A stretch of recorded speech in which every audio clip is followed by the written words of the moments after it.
Iman keluargaku pada Tuhan diturunkan 3 generasi. Aku mulai menghadiri gereja bersama keluargaku saat kecil. Saat beranjak dewasa, ku beri pelayanan pada gereja seperti menjadi diaken dan akuntan. Aku selalu antusias melayani Tuhan. Namun, seiring waktu, aku mendapati gereja menjadi makin tandus. Lalu pendeta dan penatua hanya mengulang khotbah tanpa terang baru. Mereka tidak bisa memecahkan masalah dan kesulitan kami yang sebenarnya. Mereka selalu membahas pekerjaan mereka sendiri untuk Tuhan, menyombongkan betapa mereka telah menderita dan berapa harga yang telah mereka bayar. Aku muak mendengarnya. Lalu di setiap kebaktian minggu, aku melihat pendeta berdoa untuk orang-orang dari naskah yang telah disiapkan. Dan itu tampak tidak tulus bagiku. Doa sejati seharusnya berbicara kepada Tuhan dari hati, meskipun doa kita mungkin hanya beberapa kata. Iya. Sebab Tuhan berkata, Tuhan adalah roh, dan mereka yang menyembah Dia harus menyembah Dia dalam roh dan kebenaran. Amin. Mereka yang hanya membacakan doa yang sudah ditulis bukanlah doa sejati, dan tentu tidak bisa membawa sukacita bagi Tuhan. Benar. Saat mengisi posisi diaken, para pemimpin gereja tidak memilih orang yang bersikap baik, setia, tidak serakah, dan tidak berlebihan seperti yang diajarkan Alkitab. Mereka justru menunjuk orang bersemangat besar dengan persembahan lebih banyak. Perilaku pemimpin gereja itu sama sekali bertentangan dengan ajaran Tuhan. Mereka sepenuhnya membimbing jemaat menurut doktrin pribadi mereka sendiri. Aku tidak melihat bimbingan Tuhan di gereja semacam itu. Aku tidak merasakan pekerjaan Roh Kudus atau dapat makanan untuk hidupku. Anggota gereja lain lemah secara rohani dan iman mereka memudar. Pendeta itu mencoba memikirkan cara untuk menghidupkan kembali gereja. Seperti membuat perjalanan sehari dan kemah musim panas untuk jemaat. Tetapi itu hanya kesenangan sementara. Lalu semua orang segera murung lagi. Aku sangat kecewa pada gereja itu dan merasa tak bisa mendapat apapun dengan menyembah Tuhan di tempat itu. Aku memutuskan meninggalkan gereja itu pada bulan Mei 2013. Jadi bagaimana setelahnya? Setelah itu, dalam upaya menemukan gereja yang sejalan dengan ajaran Tuhan dan dapat mendukung hidupku, aku beralih ke internet untuk mendengarkan khotbah dari pendeta terkenal di dalam dan luar negeri. Aku juga berhubungan dengan seorang pengkhotbah dari gereja lamaku yang memulai gereja sendiri setelah lulus sekolah agama. Aku dengarkan khotbah-khotbah online dan bersekutu dengannya. Akan tetapi, tidak satu pun khotbah itu menyenangkan atau memeliharaku sama sekali. 3 bulan kemudian, aku berhubungan dengan gereja lain. Aku merasa ajaran mereka sejalan dengan Alkitab. Jadi aku mulai ikut beberapa kegiatannya. Namun, setelah beberapa saat, aku mendapati di awal dan akhir setiap kebaktian, mereka selalu berdoa dalam bahasa roh. Dan mereka bilang berbahasa roh itu satu-satunya bukti kita memiliki pekerjaan Roh Kudus dan diselamatkan.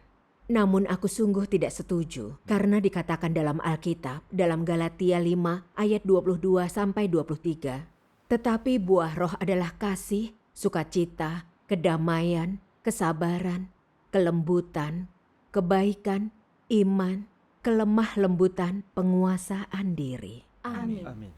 Pemahamanku tentang kitab suci adalah memahami firman Tuhan dan menghasilkan 9 buah Roh Kudus dalam hidupmu. Merupakan iman yang murni dan bukti memiliki pekerjaan Roh Kudus. Amin. Benar. Lalu dalam kebaktian, para pendeta selalu berkhotbah tentang hal yang itu-itu saja tanpa terang baru. Sebagian besar jemaat akan tertidur selama khotbah. Mereka hadir hanya sebagai formalitas. Kebanyakan orang dalam keadaan negatif dan putus asa. Aku tak melihat sukacita yang seharusnya ada saat menyembah Tuhan. Melihat semua kebaktian ini dilakukan dengan ceroboh, aku berpikir, akankah Tuhan bersukacita melihat orang-orang beribadah asal-asalan? Apa Tuhan sungguh menyertai kita selama kebaktian? Aku kemudian teringat ini dari kitab Wahyu. Dan kepada malaikat gereja Laodikia tuliskanlah demikian. Aku tahu pekerjaanmu, engkau tidak panas dan tidak dingin. Lebih baik jika engkau panas atau dingin. Karena engkau suam-suam kuku dan tidak panas atau dingin, aku akan memuntahkan engkau dari mulutku. Amin. Bukankah gereja ini sama dengan gereja orang Laodikia? Benar. Benar. Gereja ini juga tidak bisa memenuhi kebutuhan rohaniku, dan aku merasa hampa serta tidak berdaya. Aku melihat tiap gereja yang pernah kulewati sama saja. Semua orang berpegang pada peraturan dan mengamati formalitas dalam kebaktian. Tetapi aku tidak bisa merasakan pekerjaan atau bimbingan Roh Kudus. Aku benar-benar menderita. Satu-satunya harapanku saat itu adalah Tuhan akan segera kembali agar Dia menggembalakan kita. Aku sering berdoa kepada Tuhan. Ya Tuhan, kapan Engkau akan datang kembali? Aku mulai makin mengharapkan kedatangan Tuhan kembali dan ingin menemukan gereja yang bisa memberi makanan untuk hidupku. Aku mulai terus mencari di internet. Setiap ada kesempatan, aku akan mencari istilah seperti suara Tuhan dan langkah kaki Tuhan yang mengacu pada penampakan Tuhan. Iya. Pagi hari, tanggal 27 Januari 2016, aku mencari informasi kedatangan Tuhan kembali di internet. Aku menemukan sebuah video dan mendengar kata-kata yang menggerakkan hatiku. Akan kubacakan untuk kalian. Baiklah. Kerajaanku mulai terbangun di atas alam semesta, dan tahtaku berkuasa di hati ratusan juta orang. Dibantu para malaikat, pekerjaan besarku akan segera berbuah. Semua anak-anakku dan umatku menantikan kedatanganku dengan napas tertahan. Menantikanku kembali bersatu dengan mereka tidak akan pernah terpisahkan lagi. Bagaimana mungkin warga kerajaanku tidak berlari pada satu sama lain dalam sukacita karena aku bersama mereka? Bukankah ini kesatuan tanpa ada harga yang perlu dibayar? Aku dihormati di hadapan seluruh manusia. Aku disebut-sebut dalam ucapan mereka. Selain itu, saat kembali, aku akan menaklukkan seluruh kekuatan musuh. Amin. Amin. Firman Tuhan memiliki otoritas yang hebat. Benar. Meskipun tidak bisa memahami semua hal di dalamnya, saat mendengar kerajaanku mulai terbangun di atas alam semesta dan tahtaku berkuasa di hati ratusan juta orang. Selain itu, saat kembali, aku akan menaklukkan seluruh kekuatan musuh. Aku benar-benar merasakan setiap katanya berwibawa dan berkuasa. Bukan kata sembarang orang. Aku langsung duduk tegak dan mendengarkan, benar-benar tenggelam. Bagus. Lalu, aku mendengar ini dalam video itu. Waktunya sudah tiba. Aku akan menggerakkan pekerjaanku. Aku akan memerintah sebagai raja di antara manusia. Aku akan kembali. Aku akan segera pergi. Ini yang semua orang harapkan. Ini yang mereka mau. Aku akan membiarkan seluruh umat manusia melihat kedatangan hariku dan menyambut kedatangan hariku dengan sukacita. Amin. Makin ku dengarkan, makin aku merasa kata-kata ini sangat berwibawa dan mengharukan. Amin. Aku bertanya-tanya, dari mana asal kata-kata ini? Di akhir video, aku melihat teks ini dikutip dari firman menampakkan diri dalam rupa manusia. Aku segera menelpon 2 toko buku Kristen, menanyakan apa mereka punya buku itu, tetapi keduanya mengatakan tidak. Iya. Aku merasa sangat kecewa. Tetapi kemudian aku melihat ada nomor kontak di akhir video itu.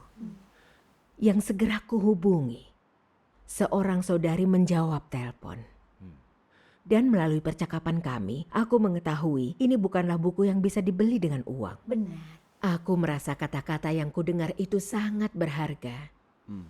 Jadi, aku memberitahunya bahwa aku harus membaca buku ini. Kami kemudian mengatur waktu untuk bertemu.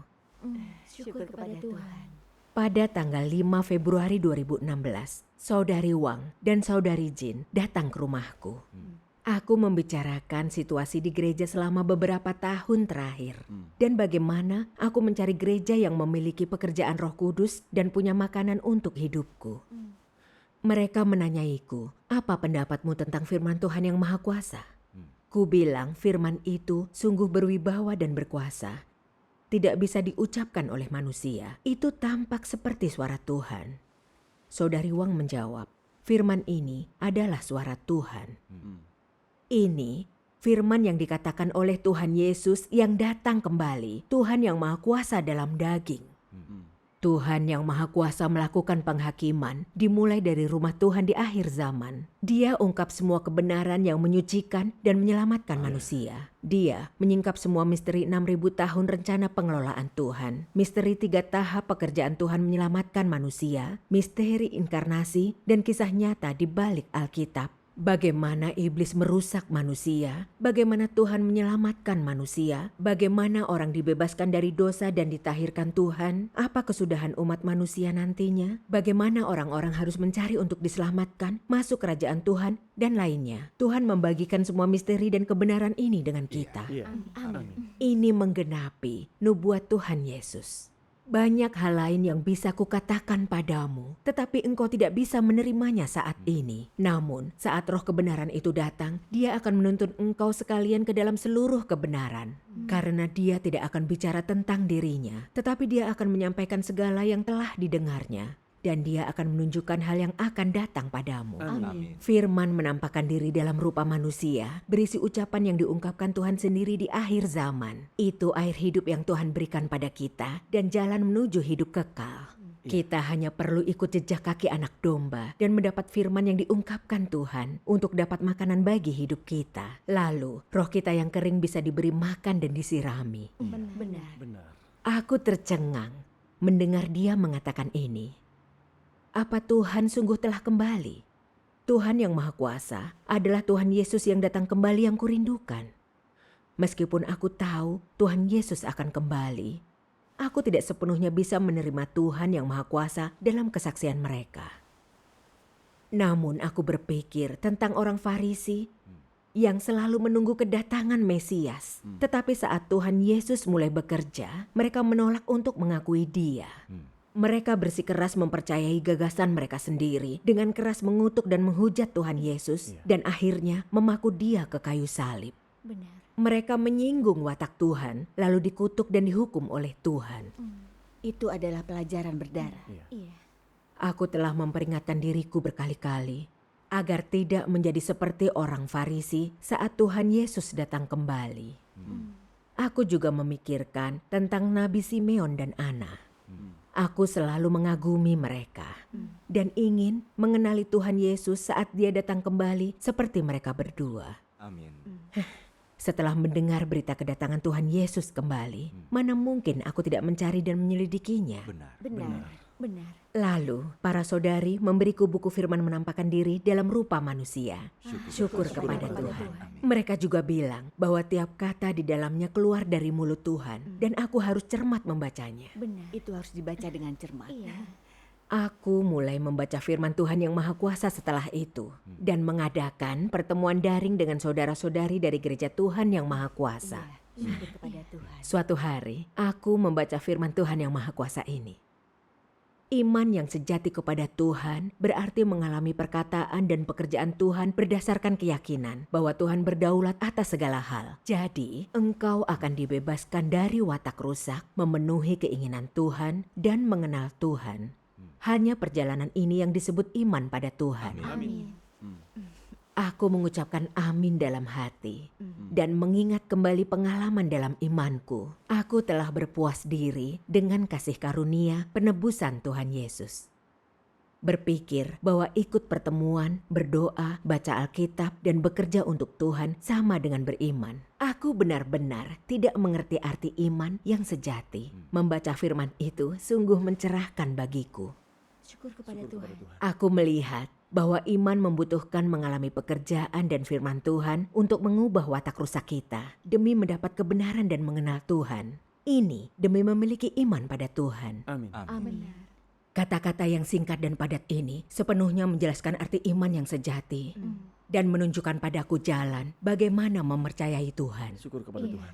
Hanya Tuhan yang bisa mengucap kata-kata itu. Benar. Lalu aku membaca beberapa firman Tuhan yang Maha Kuasa yang mengungkap kebenaran dan esensi kerusakan manusia. Misalnya, dia mengungkap bahwa kita bekerja dan berkorban bukan karena cinta Tuhan dan ingin memuaskannya, tetapi agar dapat balasan berkat kerajaan Tuhan dengan bersepakat dengannya. Dia mengungkap kesombongan dan kurangnya rasa takut kita pada Tuhan. Saat pekerjaannya tidak sejalan dengan gagasan kita dengan semena-mena menghakimi dan mengutuknya. Iya benar. Seperti yang dikatakan dalam Ibrani 4 ayat 12.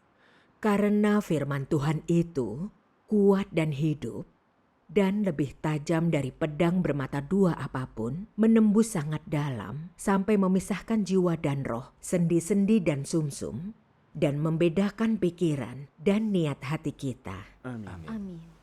Aku makin merasa kata-kata yang diungkapkan oleh Tuhan yang Maha Kuasa benar-benar firman Tuhan. Karena hanya Tuhan yang bisa menyelami kedalaman hati manusia, memeriksa pandangan dan ide kita, tahu yang kita pikirkan, dan hanya Tuhan yang bisa dengan akurat membedah kebenaran dari kerusakan kita. Firman Tuhan yang Maha Kuasa membuka misteri.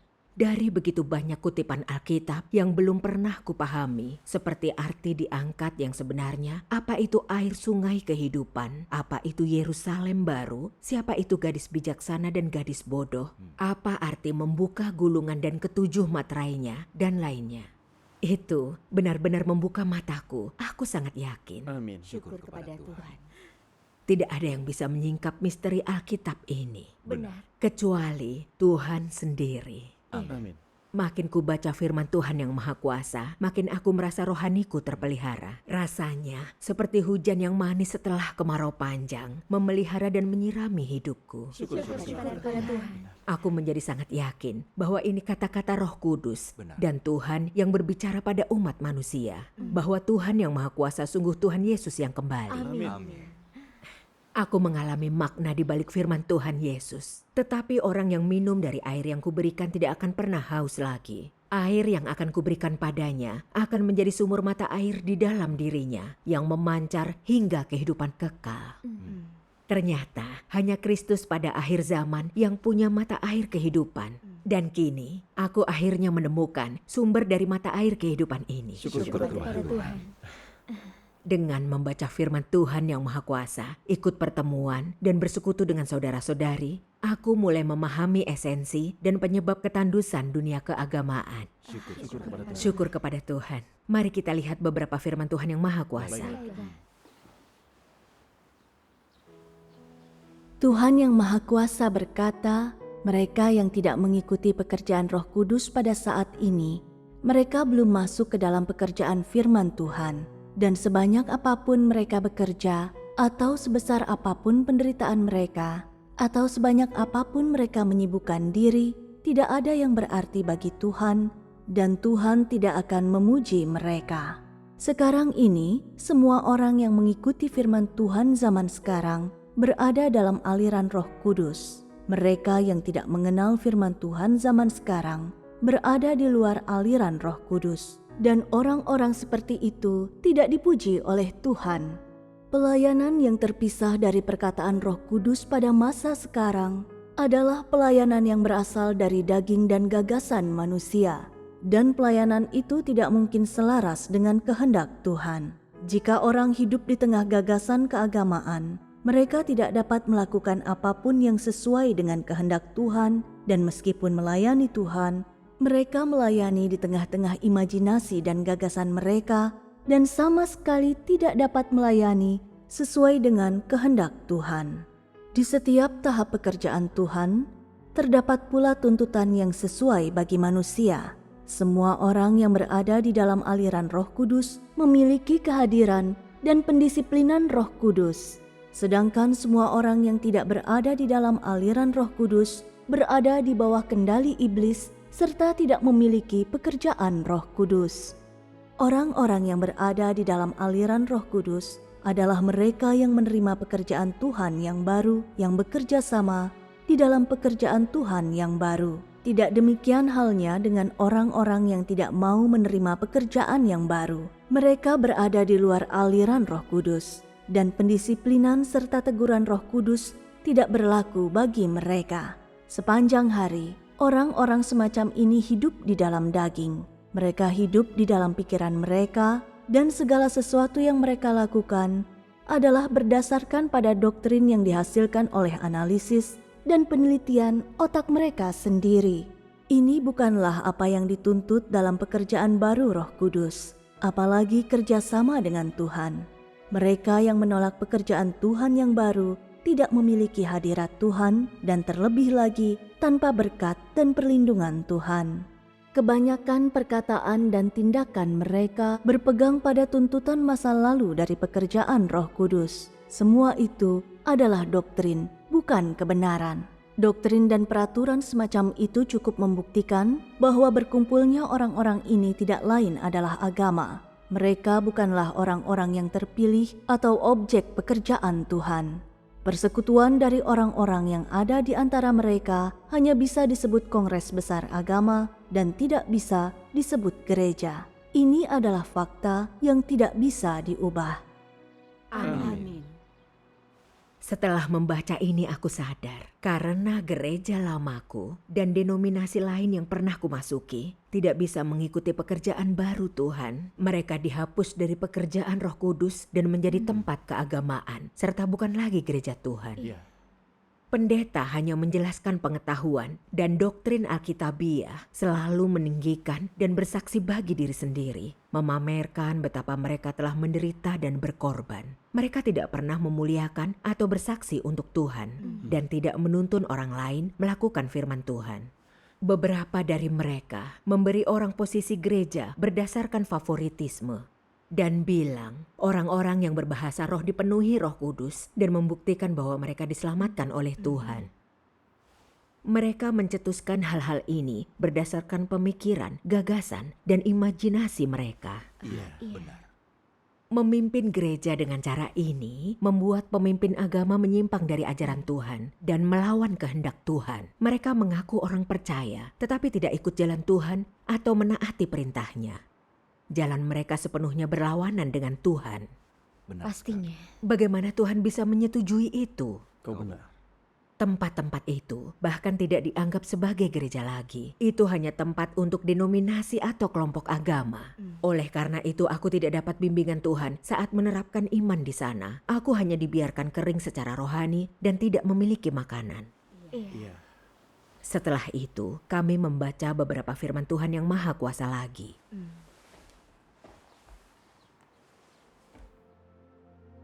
Tuhan yang Maha Kuasa berkata, Tuhan akan menggenapi kenyataan ini.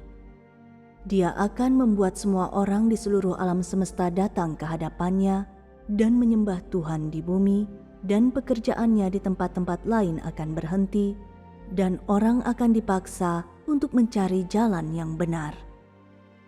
Itu akan menjadi seperti Yusuf. Semua orang datang kepadanya untuk memperoleh makanan dan sujud menyembahnya karena ia memiliki banyak makanan. Demi menghindari bencana kelaparan, orang akan dipaksa mencari jalan yang benar.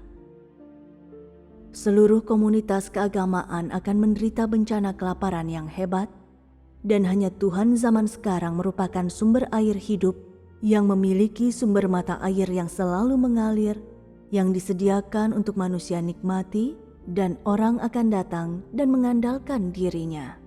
Aku memberikan kemuliaanku kepada Israel, lalu mengambilnya kembali.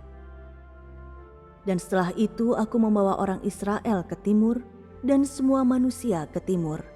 Aku membawa mereka semua kepada terang, supaya mereka dapat dipersatukan kembali dengan terang itu dan menjadi terhubung dengannya dan tidak perlu lagi mencari-carinya. Aku akan membuat semua orang yang mencari melihat terang lagi dan melihat kemuliaan yang dahulu kumiliki di Israel. Aku akan membuat mereka melihat bahwa aku sudah lama datang di atas awan putih ke tengah-tengah umat manusia, membuat mereka melihat awan putih yang tak terhitung jumlahnya dan buah dalam gugusan-gugusan yang melimpah, dan terlebih lagi membuat mereka melihat Yahweh, Tuhan Israel. Aku akan membuat mereka memandang kepada guru atas kaum Yahudi, Mesias yang dirindukan, dan penampakanku sepenuhnya, yaitu aku yang telah dianiaya oleh raja-raja di sepanjang masa. Aku akan bekerja atas seluruh alam semesta, dan aku akan melakukan pekerjaan yang hebat, menyatakan seluruh kemuliaanku dan semua perbuatanku kepada manusia di akhir zaman. Aku akan memperlihatkan wajah kemuliaanku dalam kepenuhannya kepada orang-orang yang telah menantikan aku bertahun-tahun lamanya, kepada orang-orang yang telah merindukan kedatanganku di atas awan putih, kepada Israel yang telah merindukan penampakanku sekali lagi, dan kepada seluruh umat manusia yang menganiaya aku, supaya semua orang tahu bahwa sudah lama aku mengambil kemuliaanku dan membawanya ke timur. Jadi kemuliaanku itu bukan lagi berada di Yudea, sebab akhir zaman telah tiba. Amin. Syukur kepada Tuhan. Dengan membaca firman Tuhan dan mengadakan pertemuan dengan saudara-saudari, aku jadi paham. Tuhan Yesus telah kembali dalam daging untuk melakukan pekerjaan baru di akhir zaman. Dia memulai zaman kerajaan dan mengakhiri zaman kasih karunia. Lalu pekerjaan Roh Kudus telah bergeser menuju pekerjaan Tuhan pada akhir zaman. Dunia keagamaan telah sepenuhnya kehilangan pekerjaan Roh Kudus. Orang-orang yang terjebak di tempat-tempat keagamaan telah jatuh ke dalam kegelapan dan ketandusan. Pada akhir zaman hukum Taurat, Tuhan Yesus yang berinkarnasi melakukan pekerjaan yang lebih baru dan lebih tinggi di luar bait suci. Memulai zaman kasih karunia dan mengakhiri zaman hukum Taurat. Pekerjaan Tuhan bergeser menuju pekerjaan penebusan di zaman itu. Kemudian bait suci menjadi tandus. Mereka yang berpegang teguh pada pekerjaan Tuhan Yahweh dan tidak mau menerima pekerjaan Tuhan Yesus, semuanya jatuh ke dalam kegelapan dan tersesat. Itu membuatku teringat pada Amos 8 ayat 11. Lihatlah harinya akan tiba. Firman Tuhan Yahweh, aku akan mengirimkan kelaparan ke negeri ini. Bukan kelaparan akan roti atau kehausan akan air, tetapi akan mendengarkan firman Yahweh. Amin. Lalu aku akhirnya paham. Aku telah mengunjungi beberapa gereja dan mendengar khotbah begitu banyak pendeta terkenal, tetapi tidak pernah menemukan pasokan kehidupan. Rohku yang kelaparan terpuaskan saat mendengar firman Tuhan yang Maha Kuasa. Aku sadar itu sepenuhnya karena Tuhan sedang melakukan pekerjaan baru dan pekerjaan Roh Kudus telah bergeser. Amin. Kini Roh Kudus hanya mendukung pekerjaan yang dilakukan dalam nama Tuhan yang Maha Kuasa. Setaat apapun orang-orang mengikuti pekerjaan Tuhan Yesus, Tuhan tidak lagi mendukungnya. Benar. Aku membagikan pemahaman ini dalam sebuah pertemuan dan Saudari Wang membagikan persekutuan ini. Sebenarnya, kehendak Tuhan ada di balik kelaparan di dunia keagamaan. Kelaparan dalam agama membuat mereka yang benar-benar percaya kepada Tuhan dan mencintai kebenaran meninggalkan agama untuk mencari ucapan Roh Kudus pada gereja-gereja serta penampakan dan pekerjaan Tuhan. Semua orang yang mendengar suara Tuhan, menerima dan menaati penghakiman Tuhan yang Maha Kuasa di akhir zaman adalah gadis bijaksana dan akan diangkat di hadapan tahta Tuhan. Amin. Mereka menjalani penghakiman, pentahiran, dan penyempurnaan firman Tuhan yang Maha Kuasa, serta melihat kebenaran dari bagaimana iblis merusak mereka. Watak iblis mereka yang congkak, menyimpang, dan licik secara bertahap ditahirkan dan diubah. Mereka makin mengenal Tuhan lebih baik dan secara bertahap tumbuh dalam kehidupan. Mereka memberikan segala macam kesaksian tentang tunduk kepada Tuhan dan bersikap setia. Amin. Mereka adalah pemenang yang Tuhan ciptakan sebelum malapetaka dan mereka adalah buah pertama. Ini menggenapi nubuat dalam kitab Wahyu. Mereka orang-orang yang tidak mencemarkan diri dengan para perempuan sebab mereka murni. Mereka adalah orang-orang yang mengikuti anak domba kemanapun dia pergi. Mereka ditebus dari antara manusia sebagai buah sulung bagi Tuhan dan anak domba. Amin. Setelah kelompok pemenang ini dibuat oleh Tuhan, pekerjaan penghakiman Tuhan yang berinkarnasi yang dimulai dengan rumah Tuhan akan berakhir. Setelah itu, dia akan turunkan malapetaka dan beri ganjaran. Kemudian, semua yang menolak menerima pekerjaan penghakiman Tuhan, yang mengutuk dan menentang Tuhan yang Maha Kuasa, akan tunduk pada malapetaka, meratap dan menggertakkan gigi. Hanya mereka yang ditahirkan oleh Tuhan yang akan mendapatkan perlindungan Tuhan dan bertahan hidup untuk akhirnya dibawa ke kerajaan Tuhan. Amin. Melalui persekutuan saudari itu, aku memahami pekerjaan Tuhan dan kehendak Tuhan. Aku merasakan betapa nyata kasih Tuhan. Tuhan tidak menyingkirkanku, tetapi mengizinkanku menyambut kedatangan Tuhan Yesus kembali dalam hidupku. Dia mencurahi aku dengan semua kata-kata ini dan menganugerahiku banyak kebenaran, memelihara jiwaku yang kering. Makin aku memikirkannya, makin aku merasa diberkati. Syukur kepada Tuhan. Syukur kepada Tuhan. Aku juga membaca firman Tuhan ini. Jalan hidup bukan sesuatu yang bisa dimiliki oleh siapapun. Dan bukan sesuatu yang bisa mudah diperoleh oleh siapapun. Iya. Ini karena hidup hanya bisa berasal dari Tuhan. Yang artinya hanya Tuhan sendiri yang memiliki hakikat hidup. Dan hanya Tuhan sendiri yang memiliki jalan hidup. Amin. Dengan demikian, hanya Tuhanlah sumber kehidupan. Dan sumber mata air kehidupan yang abadi. Amin. Amin. Tuhan yang Maha Kuasa adalah sumber kehidupan dari segala sesuatu. Firman-Nya adalah kebenaran, jalan, dan kehidupan. Amin. Itu menyirami dan memelihara kita tanpa henti. Iya. Lalu kini, aku telah dapat penyiraman dan penggembalaan dari firman Tuhan yang Maha Kuasa. Dan aku menikmati aliran air kehidupan dari tahta. Aku sungguh menghadiri perjamuan kawin anak domba. Amin. Aku sangat bersyukur pada Tuhan yang Maha Kuasa yang menyelamatkanku. Syukur kepada Tuhan. Domba Tuhan mendengar suaranya. Benar. Tuhan sangat mengasihi kita. Iya.